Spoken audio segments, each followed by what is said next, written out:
Donc on a vu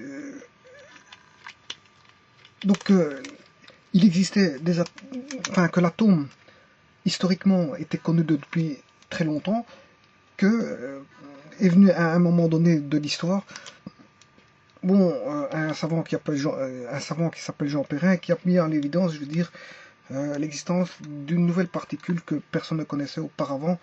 Elle n'était pas nouvelle, elle existait dans la matière, mais que l'être humain ne connaissait pas jusqu'à l'arrivée de l'expérience de Jean Perrin. Et à l'arrivée de l'expérience de Jean Perrin, on a pu mettre en évidence la charge électrique qu'on appelait la plus petite charge électrique possible et imaginable. À ce moment-là, c'était l'électron, et encore à l'heure actuelle, ça reste toujours la plus petite charge possible et imaginable, c'est-à-dire 1,6 fois 10 exposant moins 19 coulombs, qui est la plus petite charge. Bon, alors maintenant, on a vu l'existence de la découverte de l'électron. Maintenant, on va faire la découverte. Oui, découverte. Pourquoi découverte? Parce qu'en fait, ça existe déjà. Tout existait, mais l'être humain en a pris connaissance, conscience que à une certaine époque de l'existence de l'être humain. Voilà, donc découverte du noyau. Alors, qui a mis en évidence donc le noyau? En fait, c'est une expérience par un monsieur qui s'appelle Rutherford. Voilà, Rutherford. D'ailleurs, on lui a attribué, je crois, le prix Nobel de la paix, le prix Nobel de scientifique, je sais pas, peut-être, je crois, il y a de fortes chances qu'ils lui ont attribué le prix Nobel, à un point tel que son nom ici se retrouve dans le tableau de Mendeleïev via un élément chimique qui est le rutherfordium. Tout comme on retrouve le francium de France, oui, le polonium de polonais. Pour moi, c'est polonais, hein, polonais. Et qui était polonais? C'est Marie Curie. C'est l'assistant de comment s'appelle ça, de Pierre Curie, qui était polonais. C'est Pierre et Marie Curie. Ben, ils se sont mariés après. Bon, ils étaient assistants dans un premier temps, et dans un second temps, bon, ils se sont mariés, tout en restant, je veux dire, à l'épreuve donc, du monde scientifique. Voilà, polonium, francium. On a Einsteinium. Voilà, en fait, il y a tout. Americanium. Voilà, il y a différents éléments chimiques qui se retrouvent dans le tableau des éléments de Mendeleïev. Il y a Mendelevium aussi, je crois. Voilà, c'est toutes des personnalités. Enfin, il y a certaines personnalités qui s'y retrouvent. On leur a attribué un nom chimique à certains éléments par bravoure, alors bien fait pour la science au niveau atomiste. Donc voilà, ils auront des traces toute leur vie parmi les terriens. Voilà, enfin bref. Découverte du noyau, comment a-t-il été fait par Rutherford? Rutherford, c'est encore une fois la période 1871-1937, ce qui augure bien ce que j'avais raconté tout à l'heure, enfin, ce que j'ai raconté dans la vidéo précédente, c'est que bon, il y a toute une flopée de savants atomistes qui se sont, je veux dire, rencontrés à un moment opportun de l'histoire de l'humanité pour fonder la théorie atomique, dont d'abord l'atome, on savait qu'il existait depuis auparavant, bien avant, hein, parce qu'il jouait beaucoup avec les corps et les masses, donc d'où Lavoisier, etc., etc. Ben, on savait pas mal de choses, hein. Mais je veux dire, Proust, Lavoisier, etc., bon, au niveau des pondérations des corps, et donc, on savait qu'il existait différents types d'éléments chimiques qui sous-pesaient, qui pesaient, et qui en faisaient des réactions chimiques par pondération mathématique, et qu'ils obtenaient des constituants de corps en faisant des réactions en fonction de leur, comment on appelle ça, de leur pesée, en fonction de leur pesée respectif, et respectant, je veux dire, une certaine pondération, et en respectant une certaine pondération de mélange, ils obtenaient des produits bien spécifiques, bien préparés, après avoir sous-pesé correctement. Donc, comment est-ce qu'on appelle ça, un des outils les plus importants dans les réactions chimiques d'antan, étaient, je veux dire, comment la pesée, donc le poids, la pesée, c'était la mesure de poids, la mesure de poids. C'était avec ça qu'ils faisaient les réactions chimiques pour voilà. Bien avant les découvertes, je veux dire, qui viendront par après, notamment celles de 1845, de 1840 à 1950-60, qui ont attribué pas mal de, je veux dire, d'avancées spécifiques en matière de la connaissance de l'atome en lui-même. Alors qu'on savait que l'atome existait, mais on ne savait pas ce qu'il y avait à l'intérieur, ce qu'il y avait comme, je veux dire, secret caché dans l'atome. On va dire, c'est comme une boîte noire. On savait qu'il y avait une boîte noire, mais on ne savait pas ce qu'il y avait à l'intérieur de la boîte noire. Voilà. Ici, bon, l'atome, bon, c'est une façon de parler, parce que l'atome, c'est pas une boîte noire, c'est justement une ellipse, sphère, c'est plutôt elliptique, sphérique, comme on retrouve les astres. Les astres, c'est plutôt patatoïde, pas forcément bien sphérique, mais bon, écrasé dans un sens, ayant une allure de sphère, mais n'étant pas une sphère à 100%. Donc on va dire que ce ne sont pas des sphères, des bulles 100%, je veux dire, créées par une machine. Non, ça va pas comme ça, hein. C'est pas comme ça. Mais en tout cas, ça tourne. Ici, ça tourne. Bon, les objets qui tournent finissent par avoir, je veux dire, la nature sphérique vient de tout ce qui tourne apparemment. Apparemment. Bon, c'est pas ça le but. Le but, je me suis un petit peu, je veux dire, comment est-ce qu'on appelle ça, écarté du sujet. En 1871-1937, l'époque des grands savants a donné un savant qui est né aussi à cette époque-là et qui a attribué, qui s'appelle Rutherford, qui a attribué pas mal d'avancées scientifiques au niveau, je veux dire, de la connaissance donc du monde de l'atome. Et on savait à ce moment-là que l'électron existait, mais que justement Rutherford a voulu démontrer que a voulu mettre en expérience, en évidence, s'il n'existait pas des nouvelles particules, je veux dire, au sein de l'atome. Eh bien, pour ça, qu'a-t-il fait? Bon, il a pris donc un bloc ici, dans lequel il a mis du polonium alpha. Donc du polonium, ici, le polonium est là. Polonium, c'est une, comment on appelle ça?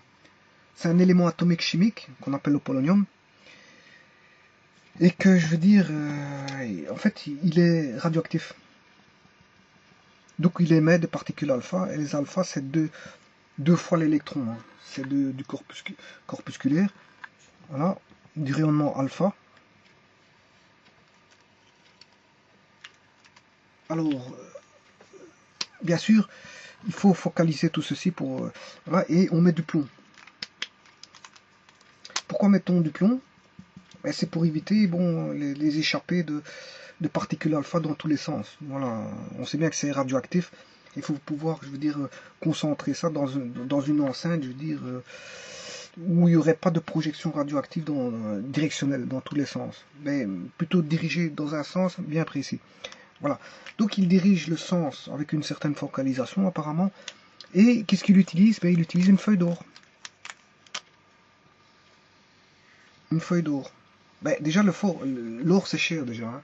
Bon, pour mettre une feuille d'or, bon, ça doit coûter un certain prix, mais bref, bon, peut-être qu'il était subventionné par le laboratoire, je ne sais pas comment ça allait, peut-être qu'il avait son laboratoire, je n'ai pas étudié son histoire pour savoir bon, comment il a vécu, comment il travaillait, comment il était subsidié, c'est pas mon problème. Bon, en fait, le problème ici, c'est d'expliquer, je veux dire, à partir de particules alpha, elles viennent frapper donc une feuille d'or. L'or AU, c'est numéro atomique Z égale 79.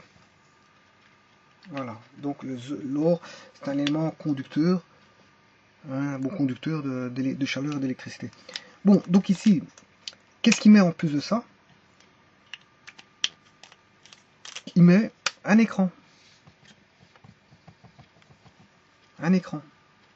Toujours pour voir l'effet visible par rapport, tout comme Jean Perrin, son effet visible était apparu dans son tube. Comment? Par l'obtention, quand il mettait son gaz à très très basse pression, il obtenait, je veux dire, un gaz obscur, et en plus de ça, il avait comment ce qu'on appelle une fluorescence du verre à l'opposé de la cathode. Donc il avait un effet visuel et il permettait de tirer des conclusions que bon, qu'il y avait des corpuscules qui existaient au sein de l'ampoule et qui venaient frapper, je veux dire, le verre, le bout du verre.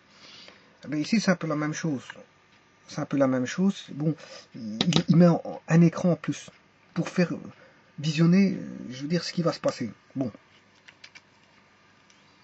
Alors, ici, on constate que les particules alpha, certaines passent et viennent taper l'écran et scintiller l'écran. Bon, si ça scintille, c'est que ça passe. Mais on se rend compte aussi que d'autres particules sont déviées.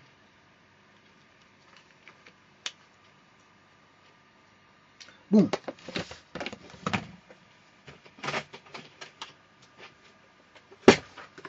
Pourquoi, je veux dire, sont-elles déviées? Pourquoi certaines sont passantes?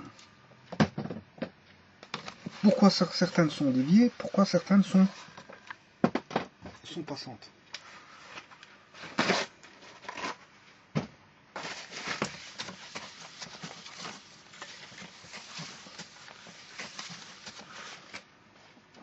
Tout simplement, il faut voir ça à l'échelle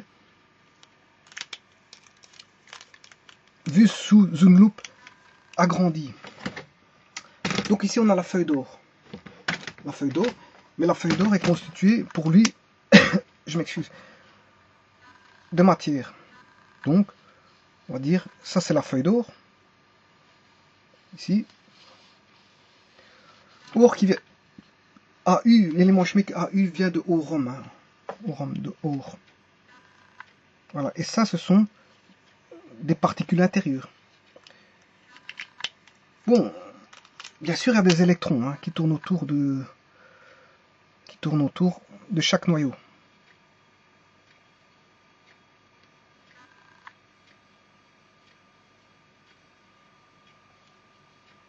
Voilà, il y a des électrons qui tournent. Bon, maintenant, si la particule alpha qui vaut 2 fois la charge de l'électron, si certaines passent, ça veut dire qu'il y a du vide. Il y a du vide ici. Et que quand elle entrechoque, elle peut entrechoquer ici, elle entrechoque ici, elle va être déviée. Donc ce qui veut dire que la matière est constituée d'énormément de vide. Énormément de vide.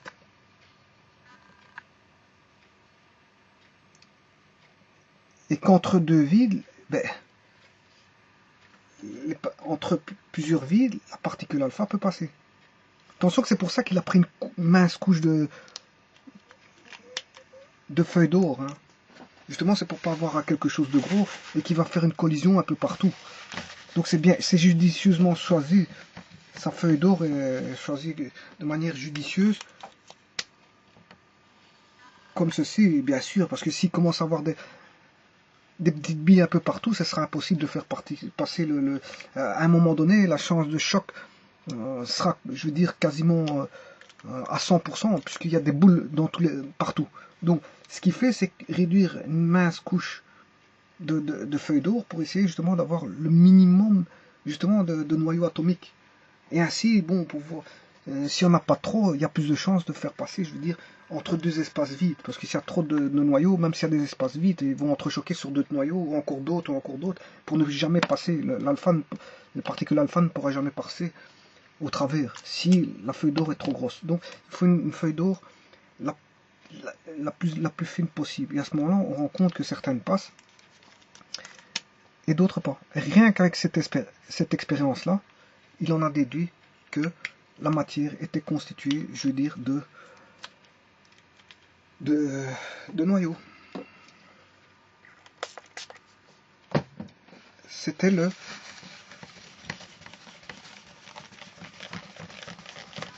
donc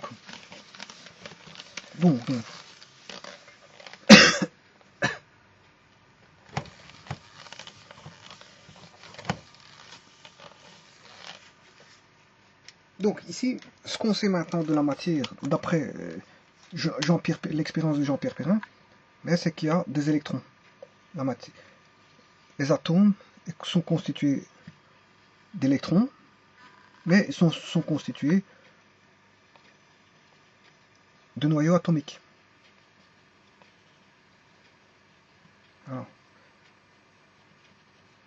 Voilà l'atome. L'atome, ce sont des électrons avec des noyaux atomiques. Voilà. Je vous remercie.